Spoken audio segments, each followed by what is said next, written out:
Mobile Legends mang bánដែលគេហៅសាមញ្ញថា Mobile Legends គឺជាហ្គេមដែលមានអ្នកលេងច្រើននៅលើសង្វៀនប្រយុទ្ធ MOBA ដែលបង្កើតនិងបោះពុម្ពដោយ Monton ដែលជាសាខារបស់ Binance ចាប់តាំងពីការចេញផ្សាយរបស់ខ្លួនក្នុងឆ្នាំ2016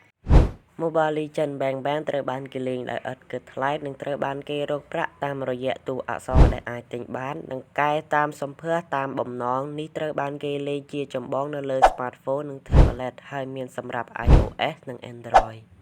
បន្ទាប់ពីជោគជ័យរបស់ខ្លួន Monton បានចូលទៅក្នុង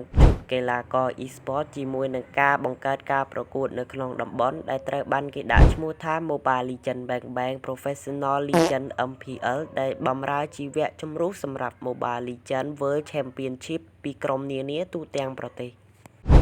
ដើមឡើយមានចំណងជើងថា Mobile Legends 5v5 MOBA ហ្គេមនេះត្រូវបានគេចេញផ្សាយនៅក្នុងឆ្នាំ2016ហើយបានក្លាយទៅជាការពេញនិយមយ៉ាងទូលំទូលាយព្រោះវាជា MOBA ដែលមានមូលដ្ឋាននៅលើទូរស័ព្ទពេញលេញដំបូងគេទោះបីជាយ៉ាងណាក៏ដោយវាបានប្រឈមមុខនឹងការរិះគន់មួយចំនួនសម្រាប់ការយល់ឃើញរបស់វាស្រដៀងនឹង League of Legends ដែលនៅពេលនោះមិនមានកំណែទូរស័ព្ទផ្លូវការជាលទ្ធផល Riot Games បានដាក់ពាក្យបណ្ដឹងប្រឆាំងនឹង Monton ពីបទរំលោភសិទ្ធិអ្នកនិពន្ធក្នុងឆ្នាំ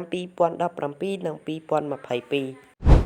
ខណៈពេលដែលពួកគេត្រូវបានផ្ដល់រង្វាន់ការខូចខាតមួយចំនួនពួកគេបានបរាជ័យក្នុងការដកហ្គេមចេញបណ្ដឹងឆ្នាំ2022នៅសហរដ្ឋអាមេរិកត្រូវបានច្រានចោលដោយតុលាការបានសម្រេចថាករណីនេះគួរតែបានស្ដាប់នៅក្នុងប្រទេសចិនទីបំផុត Riot Games និង Monton បានឈានដល់ការបកស្រាយនិងដោះស្រាយគ្នានៅក្នុងឆ្នាំ2024ដោយបានដោះស្រាយជម្លោះកម្មសិទ្ធិបញ្ហាទាំងអស់